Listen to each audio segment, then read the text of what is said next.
ڈیئرز viewers, السلام علیکم ورحمۃ اللہ وبرکاتہ۔ بسم اللہ الرحمن الرحیم۔ ہمارے معاشرے میں بیوی کی بہن کو سالی کہا جاتا ہے اور اکثر معاشروں میں یہ کہا جاتا ہے کہ سالی آدھے گھر والی ہوتی ہے۔ کچھ معاشروں میں خاوند اپنی سالی کو اچھا نہیں جانتے، وہ اپنی بیوی کے ساتھ ساتھ سالی کو گالیاں دیتے رہتے ہیں۔ کچھ معاشروں میں سالی ہی بہنوئی کی شان و شوکت ہے۔ بہنوئی بیوی کے ساتھ ساتھ سالی کی ہر خواہش پوری کرتا رہتا ہے۔ جو آج کے جدید دور میں سالیاں اپنے بہنوئیوں کے ساتھ اتنی فری ہو گئی ہیں کہ وہ شرم و حیا کو ختم کر بیٹھتی ہیں۔ وہ ہنسی مذاق میں اپنے بہنوئیوں کو ایسے بیہودہ مذاق کر جاتی ہیں جو کہ انتہائی شرمناک ہوتے ہیں۔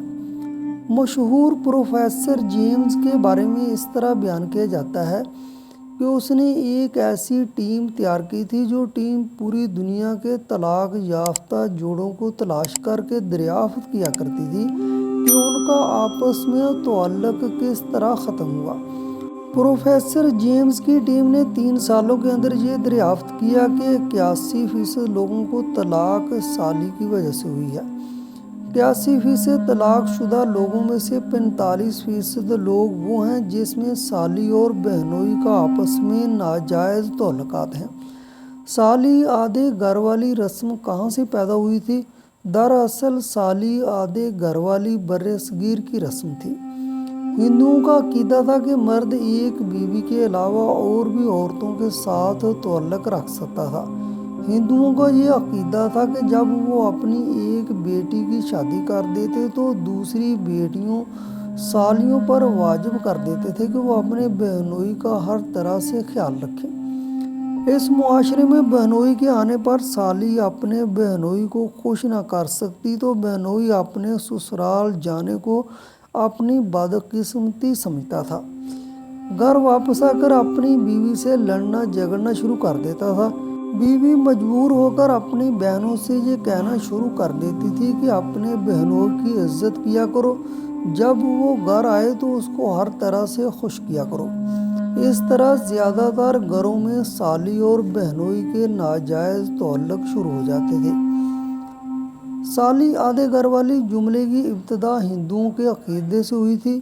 ہندوؤں کا عقیدہ تھا کہ اگر بہنوئی اور سالی آپس میں خوش اخلاق طریقے سے زندگی بسر کر رہے ہیں تو بیوی پر واجب ہو جاتا تھا کہ وہ اپنے خاوند کے لیے اپنی بہن سالی کو اپنے خاوند کے لیے منتخب کر دیتی تھی۔ ہندوؤں کے دیوتاؤں میں ایسا عام تھا کہ بہنوئی کے تعلق سالی کے ساتھ ہر قسم کے ہوا کرتے تھے۔ ہندوؤں کی چند کتابوں میں یہ پڑھنے کو ملتا ہے کہ سالی آدھے گھر والی ہوتی ہے۔ بہنوئی اور سالی کے تعلقات کو ہر طرح سے کھلی اجازت تھی۔ معاشروں میں جب کسی عورت کی شادی ہوتی ہے، اس عورت کی چھوٹی بہنیں اپنی بہن کے خاوند کے ساتھ ہنسی مذاق کی حدیں پار کر جاتی ہیں۔ ان کو پتہ نہیں چلتا کہ مذاق میں وہ کیا باتیں کر جاتی ہیں، جن کا نتیجہ یہ نکلتا ہے کہ بہنوئی کے دل میں اپنی سالیوں کے برے خیالات پیدا ہوتے رہتے ہیں۔ اس طرح بہنوئی اور سالیوں میں گہرے تعلق پیدا ہو جاتے ہیں جو کہ وقت کے ساتھ ساتھ ناجائز تعلقات میں بدل جاتے ہیں۔ اکثر معاشروں میں جب سالیاں بات کر رہی ہوتی ہیں تو بہنوئی سالیوں کی بات کو بڑی اہمیت دیتے ہیں، جن کی وجہ سے بھی سالیاں اپنے بہنوئی کو محبوب مان لیتی ہیں۔ جب ایک مرد کی نئے معاشرے میں شادی ہوتی ہے، وہ اپنے سسرال جاتا ہے تو وہاں اس کا دل نہیں لگتا تو سالیاں ان کا دل لبھاتی رہتی ہیں۔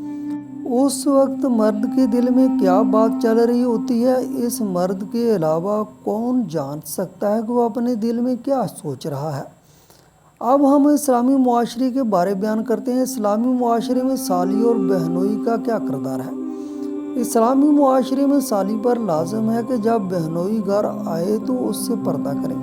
ہر لڑکی پر واجب ہے کہ وہ اپنے خاوند کے علاوہ ہر غیر مرد سے پردہ کریں۔ آج کل کی بات کریں تو سالیاں اپنے بہنوئیوں کو بھائی کہہ کر پکارتی ہیں، وہ ان سے پردہ نہیں کرتی، اس کو گھر کا فرد قرار دیتی ہیں۔ اگر جس گھر میں سالی بہنوئی سے پردہ کریں تو بہنوئی اسے اپنی بے عزتی سمجھتا ہے۔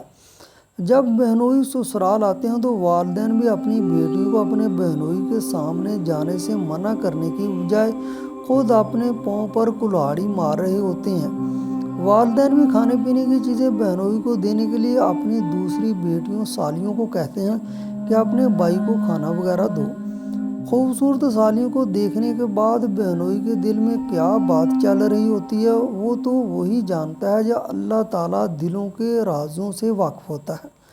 یہی وجہ ہے کہ والدین اپنی بیٹیوں کو اپنے بہنوئی سے پردہ نہیں کرنے دیتے، جس کا نتیجہ یہ نکلتا ہے کہ بہنوئی اور سالی کا گہرا تعلق بن جاتا ہے، جو کہ نہ بہنوئی اپنی بیوی کو اس بارے علم ہونے دیتا ہے اور نہ سالی اپنے گھر والوں کو یہ سب باتیں معلوم ہونے دیتی ہے۔ والدین کو چاہیے کہ جب بہنوئی آتے ہیں تو اپنی دوسری بیٹیوں کو کسی خاص حد تک بہنوئی کے سامنے آنے دیا کریں، تاکہ بہنوئی کے دل میں ایسی بات بیٹھ جائے کہ میری سالیاں بہت شرمیلی اور باپردہ ہیں۔ اور سالیوں کو چاہیے کہ جب بھی بہن کا خاوند گھر آئے تو بلا وجہ اس کے سامنے جانے سے پرہیز کریں، بلا وجہ فضول میں اس کے ساتھ ہنسی مذاق کی باتیں نہ کیا کریں۔ بہنوئی کو چاہیے کہ وہ جب بھی سسرال تشریف لائیں تو اپنی نظروں میں شرم و حیا پیدا کریں اور بلا وجہ اپنی بیویوں کے علاوہ کسی بھی غیر عورت کا اپنے دل میں خیال نہ لائیں۔ اگر والدین، سالیاں، بہنوئی اس بات پر عمل پیرا ہو جائیں تو ہمارے معاشرے میں طلاق ہونا کافی حد تک کنٹرول ہو جائے گا۔ حدیث مبارکہ میں نبی اکرم صلی اللہ علیہ وآلہ وسلم نے یوں فرمایا ہے، جب نوجوان لڑکی اور لڑکا ملتے ہیں تو ان کے درمیان شیطان موجود ہوتا ہے جو ان کو شیطانی کام کی طرف ورگلاتا رہتا ہے۔ ہمارے معاشرے میں ایسے واقعات عام ہیں کہ بہنوئی اور سالی کا تعلق اس حد تک گہرا ہو جاتا ہے کہ وہ شیطان کے شکنجے میں آ جاتے ہیں۔ جب وہ شیطانی کام میں ملوث ہو جاتے ہیں تو سالی آدھے گھر والی بن جاتی ہے۔ وہ اپنے بہنوئی کے لیے ہر وقت تیار رہتی ہے۔ جب بہنوئی گھر آتا ہے تو اس کے ساتھ کھلا ہنسی مذاق کرتی رہتی ہے۔ اس طرح ان کا تعلق ناجائز حد تک بڑھ جاتا ہے، جس کی وجہ سے گھر تباہ و برباد ہو جاتے ہیں۔ اس بات کا اندازہ اس بات سے لگایا جا سکتا ہے کہ اللہ تعالیٰ نے دو بہنوں کو ایک مرد کے ساتھ ایک ہی وقت میں نکاح میں رکھنا حرام قرار دیا ہے۔ قرآن پاک کی سورہ نساء کی آیت نمبر 24 میں اللہ تعالیٰ ارشاد فرماتا ہے، اور یہ کہ تم پر حرام ہے کہ تم دو بہنوں کو رضاعی ہوں یا نسبی ایک ساتھ رکھو۔ اللہ تعالیٰ کے اس ارشاد باری تعالیٰ پر عمل کرتے ہوئے ہم کو اس بات کا خاص خیال رکھنا چاہیے کہ اللہ تعالیٰ نے دو بہنوں کے ساتھ ایک ہی وقت میں شادی کرنے کو حرام قرار دیا ہے۔ اگر ہماری سالی کے ساتھ ناجائز تعلقات ہو جائیں تو اس کا کتنا گناہ ہوگا، اللہ تعالیٰ کے ہاں اس برے کام کا انجام کیا ہوگا، اللہ تعالیٰ نے اس گناہ کرنے والے کے لیے کیا عذاب تیار کر رکھا ہوگا۔ پیارے دوستو، سسر اور ساس کو چاہیے کہ جب بیٹی کا خاوند گھر آئے تو اپنی دوسری بیٹیوں کو بلا وجہ اپنے بہنوئی کے سامنے آنے سے منع کریں، تاکہ ان کے دلوں میں کوئی میل کچیل پیدا نہ ہو جائے۔ اس طرح ہم سالی، آدھے گھر والی جیسے غیر مذہبی اور بیہودہ جملے سے چھٹکارا حاصل کر سکتے ہیں۔ اللہ تعالیٰ سے دعا ہے اللہ تعالیٰ ہم کو ایسے کام کرنے کی توفیق عطا فرمائے جس میں اللہ تعالیٰ اور اس کے محبوب صلی اللہ علیہ وآلہ وسلم کی رضا ہو۔ آمین ثم آمین یا رب العالمین۔